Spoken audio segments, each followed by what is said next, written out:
અને photo post કરતા હતા, જવાબદાર અધિકારીઓને ટેગ પણ કરતા હતા, પરંતુ આ મલાઈખાવ, આ નિંબર અધિકારીઓ કે જેમને આ જવાબદારી ન લીધી. તમે અધિકારીઓને છોડો છો, તમે અધિકારીઓને છાવરો છો ને એટલે આ ઘટના બને છે.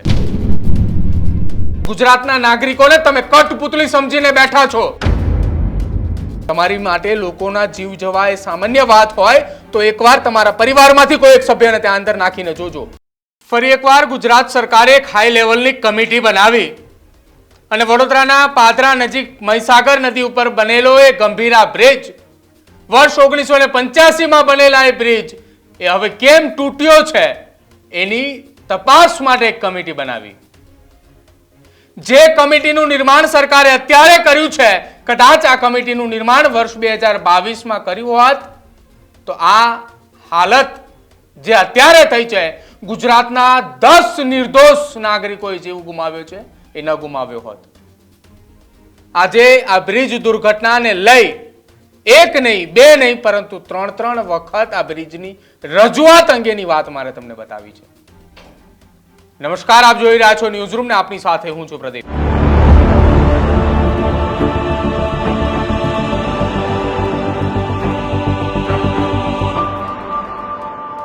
વડોદરાના પાદરાની અંદર આજે એક બ્રિજ તૂટ્યો. સરકારની ગંભીર ભૂલના કારણે ગુજરાતના 10 નાગરિકોએ જીવ ગુમાવ્યો. સરકારના જવાબદાર નિંબર અધિકારીઓના કારણે 10 લોકોનો જીવ ગયો. પહેલી રજૂઆત વર્ષ 2022ની અંદર સામાજિક આગેવાન લખન દરબાર. બીજી રજૂઆત મોરબી બ્રિજ દુર્ઘટનાના બરોબર 2 મહિના પહેલા. ત્રીજી રજૂઆત મોરબી દુર્ઘટનાના બન્યાના 3જા દિવસે. અને ચોથી રજૂઆત બરોબર આજથી 1 વર્ષ પહેલા, જ્યારે બ્રિજ ચાલુ હતો. ચાલુ બ્રિજની અંદર એ બંને સ્લેબની વચ્ચે લોખંડની જે એંગલો નાખેલી હતી એ બહાર દેખાઈ હતી, પરંતુ તેમ છતાંય વડોદરાના આ 2 જવાબદાર નિંબર અધિકારીઓ કે જેમણે આ વાતની કોઈ જવાબદારી કે કોઈ ગંભીરતા જ ન લીધી.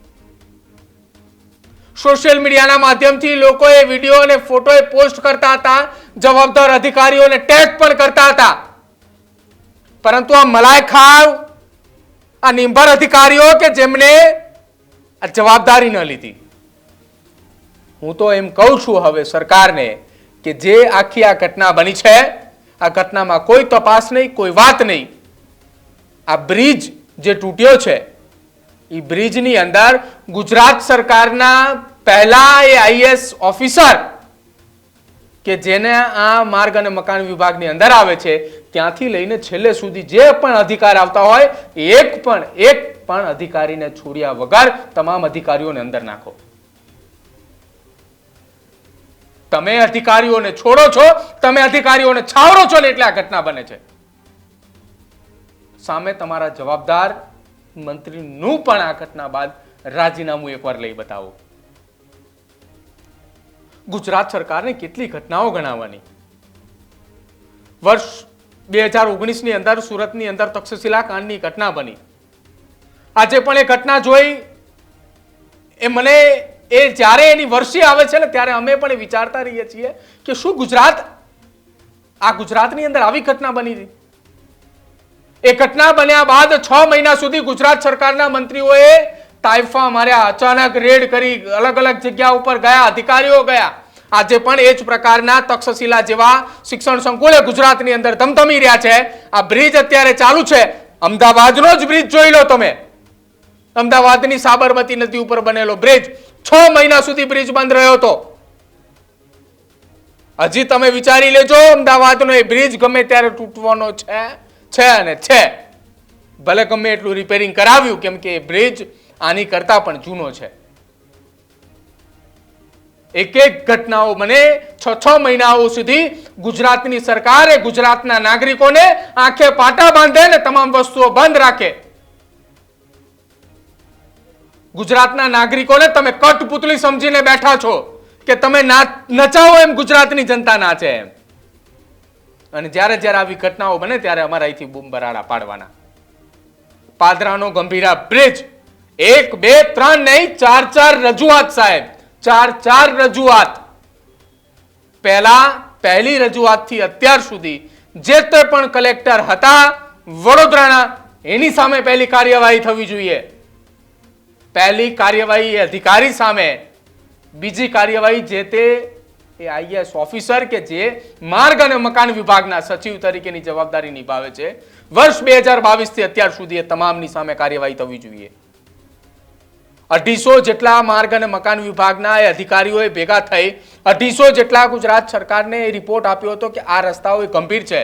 તો શું આ ગંભીર નહોતો? આ જે બ્રિજ તૂટ્યો ગંભીર નહોતો? તમારી માટે લોકોના જીવ જવા એ સામાન્ય વાત હોય તો એકવાર તમારા પરિવારમાંથી કોઈ એક સભ્યને ત્યાં અંદર નાખીને જોજો. પછી તમને ખબર પડશે કે એ જે વ્યક્તિના પરિવારમાંથી સભ્ય ગયા છે ને એની પર શું વીતી છે. સરકારને સવાલ હવે પૂછવો છે. ગુજરાતની જનતાને અમે કહી રહ્યા છીએ, તમારા મનમાં ઉદ્ભવતા સવાલ અમારા કમેન્ટ સેક્શનની અંદર લખજો. અમે આ સરકારને સવાલ કરીશું. હવે કમેન્ટ સેક્શનની અંદર એક એક વાત તમારી જે હશે એ વાંચી અને સંભળાવવામાં આવશે ને સરકારને સવાલ કરવામાં આવશે. અમારા કમેન્ટમાં જરૂર લખો તમે આજે. જોતા રહેજો ન્યૂઝરૂમ. નમસ્કાર.